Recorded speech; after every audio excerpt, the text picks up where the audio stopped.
बिस्मिल्लाहिर्रहमानिर्रहीम। अस्सलाम वालेकुम स्टूडेंट्स, कैसे हैं आप लोग? ठीक ठाक हैं। अच्छा, आज जो टॉपिक हम करेंगे वो है कंसिक्वेंसेस ऑफ मल्टी कोलिनियरिटी। तो आइए शुरू करते हैं। मल्टी कोलिनियरिटी प्रॉब्लम तब शुरू होती है जब वो मल्टीपल रिग्रेशन मॉडल में मुख्तलिफ इंडिपेंडेंट वेरिएबल या एक्सप्लेनेटरी वेरिएबल के दरमियान एक रिलेशनशिप डेवलप हो जाता है। तो उससे ये प्रॉब्लम शुरू हो जाता है। इसका मेन कंसिक्वेंसेस ये है कि इससे वेरिएंसेस एंड कोवेरिएंसेस बहुत ज़्यादा लार्ज हो जाते हैं, जिसकी वजह से हम ओएलएस एस्टिमेटर के जो वैल्यू फाइंड करना चाहते हैं वो इनडिटर्मिनेंट हो जाते हैं, और उस पर जो ब्लू प्रॉपर्टीज़ हैं वो उस पर हम फिर अप्लाई नहीं कर सकते। ये उस वक़्त मुश्किल होगा जब हमारे पास केस परफेक्ट मल्टी कोलिनियरिटी होगा।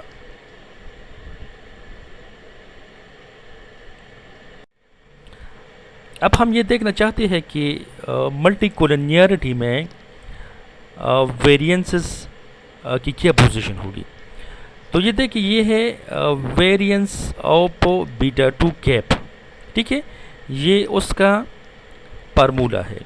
क्योंकि हमारे पास केस परफेक्ट मल्टी कोलिनियरिटी है तो इसमें हम 3xi की जगह लेमडा x2i पुट करेंगे। ठीक है, जहाँ हमें 3i नज़र आए तो उसकी जगह हम लेमडा x2i पुट करेंगे। ये देखिए, इसकी जगह पुट करेंगे, यह इसकी जगह पुट करेंगे और इसकी जगह पुट करेंगे।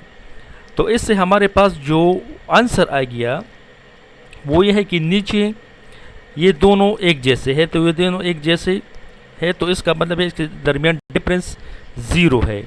ठीक है, as something divide by zero is infinity. तो मतलब ये है कि इसका variance in case of perfect multicollinearity infinity होगा, मतलब इतना लार्ज होगा कि वो इन्फिनिटी तक जाएगा।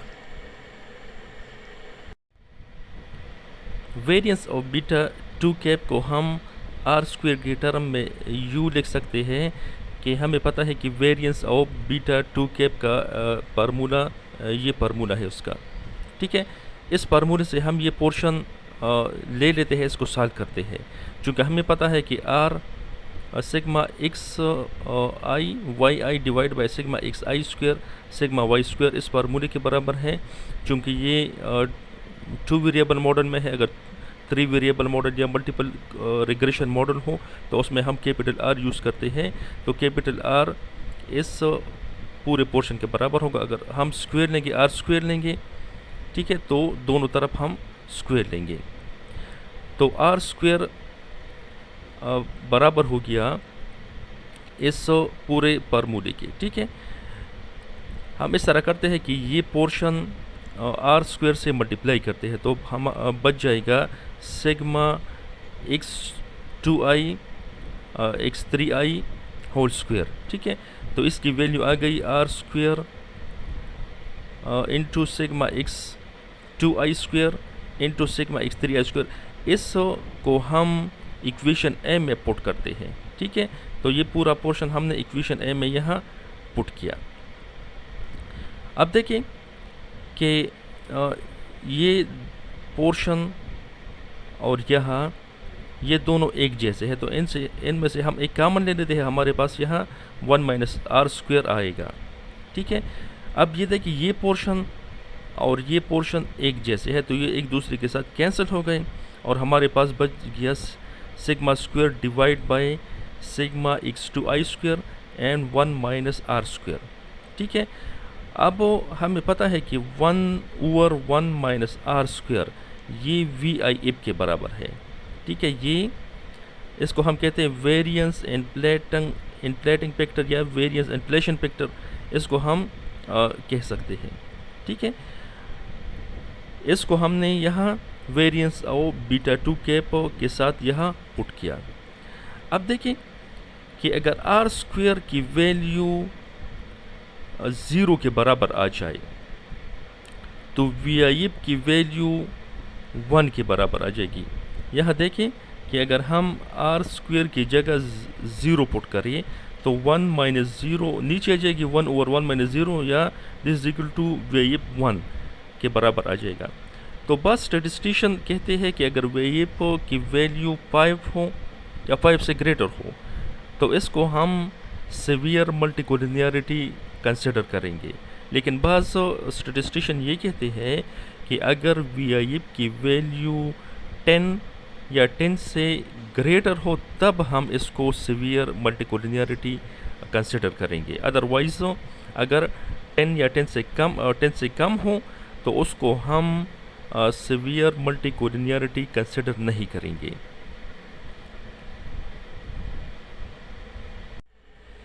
मल्टीकोलिनियरिटी का एक इफेक्ट ये होगा कि उसमें टी स्टैटिस्टिक या टी टेस्ट इनसिग्निफिकेंट होगा, टी टेस्ट रिलायबल नहीं होगा।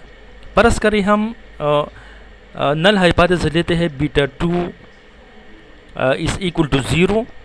हमारे पास टी स्टैटिस्टिक की ये फार्मूला है, इसमें हम बीटा 2 की जगह 0 पुट करते हैं, ठीक है। तो हमारे पास आ गया T is equal to beta 2 cap divide by standard error of beta 2 cap.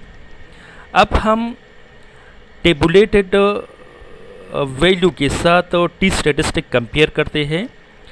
तो कंपैरिजन में सबसे बड़ा मसला ये पैदा होगा कि यहाँ चूँकि वेरिएंस की वैल्यू बहुत ज़्यादा लार्ज होगी इन केस ऑफ हाई मल्टीकोलिनियरिटी, तो इसमें जो कंप्यूटेड टी वैल्यू है वो स्मॉलर होगी।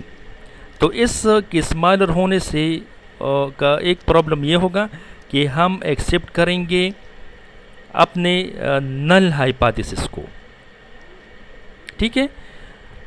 तो इसका ये मतलब हो गया कि अगर हमारे पास हाई कोलिनियरिटी हो तो उसमें टी स्टैटिस्टिक स्टैटिस्टिकली इनसिग्निफिकेंट होगा।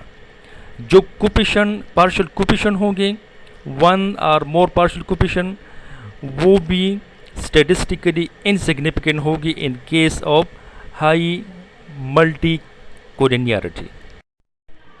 पोर्ट नंबर प्रॉब्लम इससे ये पैदा होगा कि चूँकि स्टैंडर्ड एरर या वेरिएंसेस बहुत लार्ज होंगी तो इसकी वजह से कॉन्फिडेंस इंटरवल पर रिलेवेंट पॉपुलेशन पैरामीटर वो भी बहुत ज़्यादा लार्ज होंगे, ठीक है।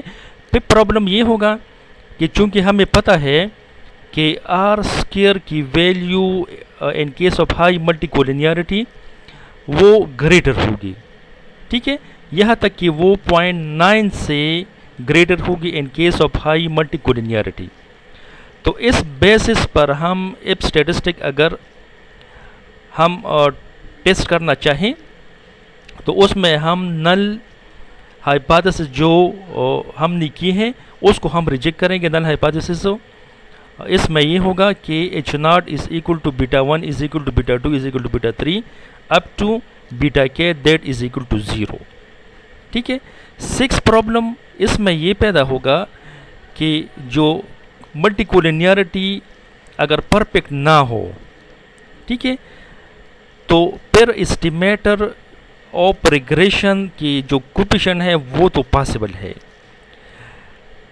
लेकिन इस एस्टिमेट और जो स्टैंडर्ड एरर है वो इसकी वजह से बहुत ज़्यादा सेंसिटिव हो जाती है। अगर पॉपुलेशन में मामूली सा डेटा में मामूली सा चेंज आ जाए तो इसकी वजह से स्टैंडर्ड एरर में और एस्टिमेट्स में बहुत ज़्यादा चेंज आ जाता है। तो ये थे मल्टीकोलिनियरिटी के चंद कंसीक्वेंसेस।